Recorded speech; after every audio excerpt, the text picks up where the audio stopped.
Macam aku pun question kan, kenapa kau main lampu? Hai, Assalamualaikum semua. Hari ni aku nak review berkenaan filem Sebelum Iblis Menjemput Ayat 2. Tapi sebelum aku review pasal filem ni, kepada yang baru je tonton video aku, boleh tekan butang subscribe dan tekan butang loceng untuk aku punya upcoming review. Dan boleh follow aku di @hdabdhmd di semua laman sosial. Okey, berbalik pada filem Sebelum Iblis Menjemput Ayat 2. Filem ni merupakan filem kesinambungan sebab filem sequel daripada filem yang pertama, iaitu filem Sebelum Iblis Menjemput. Ada ditayangkan di Netflix dan korang boleh tonton di Netflix. Cerita dia aku tak nak cerita pada siapa-siapa sebab takut spoiler nanti pada siapa-siapa yang belum tengok.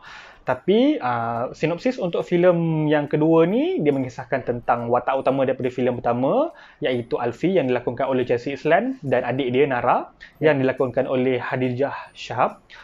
Jadi ini merupakan 2 tahun selepas filem yang pertama. Jadi Alfie dan Nara ini cuba untuk meneruskan kehidupan dia selepas dia menghadapi tragedi daripada filem pertama. Tetapi dia dihadiri oleh sekumpulan, boleh dikatakan remaja yang mencolek dia pergi ke sebuah rumah anak yatim dan ingin meminta bantuan Alfie untuk menghapuskan kuasa jahat yang mengganggu mereka.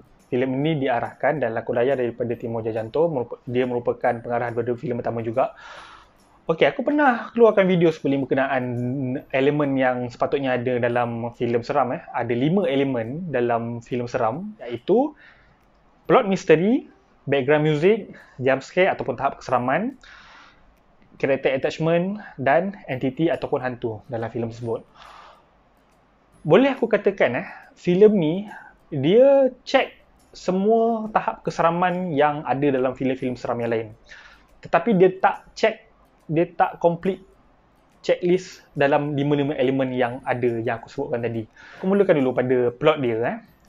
Dia punya jalan cerita dia secara jujurnya lah aku cakapkan, dia tak ada jalan cerita sangat per filem ni. Jalan cerita dia terlalu singkat, terlalu simple, terlalu ringkas. Even aku nak katakan kalau filem seram biasanya ada plot misteri. Dia punya plot misteri tu ada. Tetapi setiap misteri yang dipersoalkan dalam filem ni terlalu mudah dirungkaikan.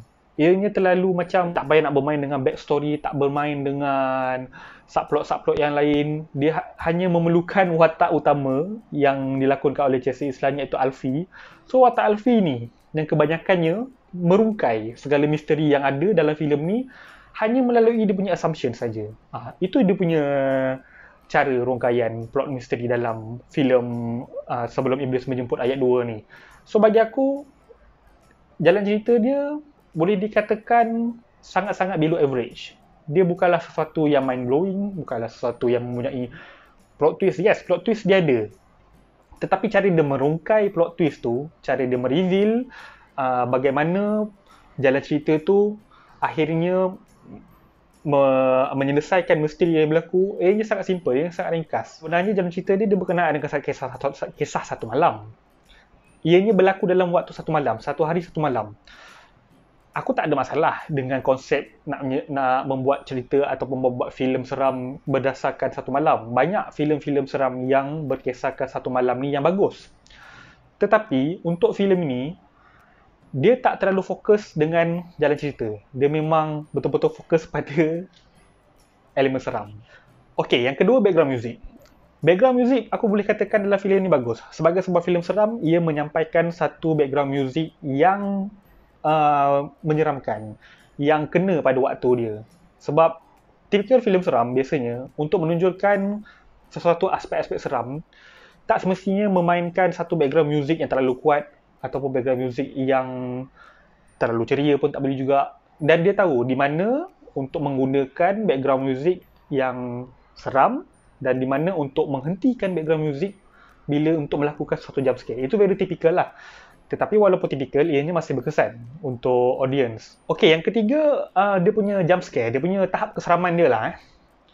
Tahap keseraman dia bagi aku boleh dikatakan grade A untuk filem ni. Sebab Cuma dia punya apa yang aku sedikit terkejut, sama ada terkejut ataupun teruja ataupun confused dengan dia punya tahap keseraman ni, adalah dia dalam filem ni dia menonjolkan pelbagai jenis keseraman yang pernah ada dalam filem-filem Hollywood dan filem-filem Indon atau filem-filem lain yang pernah ada. Filem-filem seram yang lain pernah ada. Kita, selalunya filem seram yang berkonsepkan filem seram hantu, filem seram setan, filem seram yang berkaitan dengan demon, sihir, dia bermain dengan elemen-elemen elemen syirik, elemen-elemen yang seram yang menggunakan entiti. Jarang nak tengok filem-filem hantu ni menggunakan kengerian ibarat filem macam filem Saw, macam filem-filem ngeri lah, macam filem slasher. Dan filem ni dia masukkan juga elemen tu. Dia ada masuk elemen filem slasher, dia ada masukkan elemen filem macam zombie pun ada. Even mistik macam Harry Potter, Sabrina and The Chilling Adventure of Sabrina. And then ada pula macam filem Alien pun ada. Filem Resident Evil pun ada konsep dia dalam ni. So terlalu banyak dia punya konsep seram yang dia sampaikan dalam cerita ni. Hingga kan walaupun aku bagikan grade A, tetapi ada certain babak seram tu membuatkan audience bertepuk sebabkan dia punya seram tu terlalu ridiculous. Terlalu mengarut. So it's up to you. Bagi aku, it's good. Tapi kalau menggunakan terlalu berlebihan, it can be bad also. So kalau macam aku rasa, kalau dia punya seram tu dia fokuskan pada satu konsep saja, mungkin boleh dapat grade AA+ lah. Tapi, untuk sebuah filem seram, kalau kita masuk untuk tonton filem seram, kita nak dapatkan hiburan daripada tahap keseraman tu, yes, ini adalah filem dia. So memang kalau kau expect filem seram ada ke tahap keseraman, filem ni memang check the list. Okey, yang keempat, character attachment. Untuk character attachment dalam filem ni bagi aku sangat-sangatlah rendah, sangat-sangatlah tidak berjaya untuk untuk audience seperti aku. Aku tak merasa attachment aku, hubungan aku dengan watak utama dalam filem ni. Walaupun sebab bagi aku Chelsea Islan dalam filem ni dia berlakon okey, not bad, tetapi dia punya connection dia dengan audience tak berapa kuat. Dia punya memek muka, dia punya cara melakon bila dia kena rasuk, bila dia menunjukkan ketakutan, kadang-kadang tu terlalu obvious sangat, terlalu over sangat. Mungkin itu apa yang pengarah hendakkan daripada dia. Dan bila ada certain babak yang memerlukan dia untuk bermain dengan emosi dan untuk dia berhubung dengan audience, untuk bagi audience sedih dengan watak tu, sejujurnya bagi aku sendiri, aku tak merasai perasaan tu. Aku just bila mungkin sebab tahap keseraman yang ditunjukkan dalam filem ni terlampau tinggi sangat. So bila ending dia nak menunjukkan babak sedih, pelakon Chelsea Islan tu tidak dapat sampaikan emosi dia tu kepada audience. At least kepada aku lah. Mungkin pada orang lain, lain dia punya feeling dia kan. Tapi bagi aku, ianya tidak berapa sampai. Untuk yang kelima pula adalah elemen entity ataupun hantu. Elemen entity dalam filem ni bagi aku memang sangat hampir-hampir perfect. Hampir dia dari segi makeup, dari segi efek dia not bad. Walaupun CGI dalam filem ni a bit mediocre, a bit below average, tetapi bila dia menunjukkan hantu yang makeup memang nampak hantu, dia tunjukkan dia punya makeup luka, makeup muka luka, muka yang berdarah, and then bloody gore semua tu memang sampai. Dan even hantu dia, walaupun kita tengok, kalau kau tengok dalam promotional photo untuk filem ni, hantu dia just macam makeup putih, mata hitam, mulut hitam, tangan hitam kan. Tapi hantu macam tu bagi aku quite sampai untuk aku rasa seram, sebab ianya sangat klasik. Hantu-hantu macam tu memang sangat klasik bila ditunjukkan. Tak payah terlalu try hard untuk menggunakan CGI untuk tunjukkan macam dalam filem Takut Ketak kan, yang gunakan glitching dalam menunjukkan efek keseraman hantu tu. Bagi aku tak perlu kau nak gunakan CGI ke apa ke untuk tunjukkan hantu tu seram. Cukup kau gunakan makeup, dah kau gunakan suasana-suasana dalam set tu, dah kau gunakan background music, and it's click. Bagi aku untuk entity tu memang sampai, memang rasa tahap keseraman dia. Dan ada contohlah beberapa tahap keseraman dia punya, macam aku sentuh balik lah berkenaan jump scare tadi.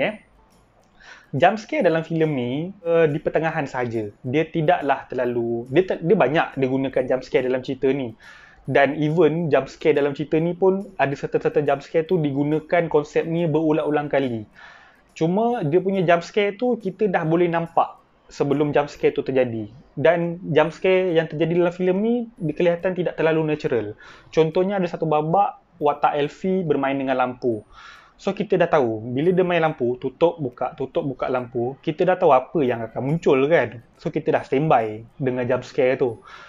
Tetapi babak ketika tu tak terlalu natural sebab kita boleh questionkan, macam aku pun questionkan, kenapa kau main lampu? Macam tu tau. Aku tahu it's ridiculous untuk question, tapi ada certain filem seram yang menggunakan konsep natural untuk menunjukkan tahap keseraman tu. Bagi aku macam tak ada motif. Kita boleh questionkan motif watak utama. Kenapa dia buat macam tu? So kalau macam dia boleh buat lain daripada yang lain, mungkin boleh mendapatkan sesuatu orang kata seram natural yang lain. Dan ada satu lagi dia punya jump scare. Contohnya dia tunjuk satu entiti, satu hantu. Dia fokus pada entiti tu. Okay, kita nampak entiti tu dia di ujung. Lepas tu dia bergerak ke arah kamera dengan cepat. So benda tu mengejutkan audience. Itu satu jump scare yang bagus. Satu jump scare yang memang aku rasa memang sangat-sangat berkesan untuk menakut-nakutkan audience. Tetapi aku rasa dekat 2-3 kali dia guna jump scare ni dalam filem ni membuatkan sampai aku rasa macam bosan. Aku dah tahu dah. Bila dah sampai kali ketiga tu dia buat benda yang sama, aku rasa macam diorang ni macam dah kurang idea ke nak takut-takutkan audience. So, secara keseluruhannya cerita ni tidaklah terlalu teruk dalam menakut-nakutkan audience, tapi tidak juga terlalu bagus. Ianya di tahap pertengahan saja. Dan jika dibandingkan dengan filem yang pertama, filem pertama mempunyai jalan cerita yang lagi bagus, tetapi tahap keseraman filem pertama tidak begitu kesampaian. Untuk filem kedua pula, dia punya seram memang sampai. Memang betul-betul bertubi-tubi tahap keseraman dia cuba sampaikan. Tetapi, dia punya jalan cerita pula yang tidak begitu bagus dan tidak begitu baik. Disertakan pula dengan dialog-dialog yang ada sedikit dark comedy, ada sedikit dialog-dialog yang macam out of nowhere. Bagi aku, itu terpulang pada individu. It can be good, tetapi kalau digunakan terlalu banyak kali mencacatkan sedikitlah jalan cerita ni. Okay, so that's all aku punya review untuk filem Sebelum Iblis Menjemput ayat 2. Jadi untuk filem ni aku boleh bagi rating sebanyak 3/5 bintang. Okay, that's all aku punya review. Lupa pada yang baru je menonton aku punya video, tolong tekan butang subscribe dan tekan butang loceng untuk aku punya upcoming review. Dan boleh follow aku di Facebook, IG, Twitter dan TikTok di @hdabdhmd. Okay? Jumpa lagi untuk next video. Thank you. Assalamualaikum.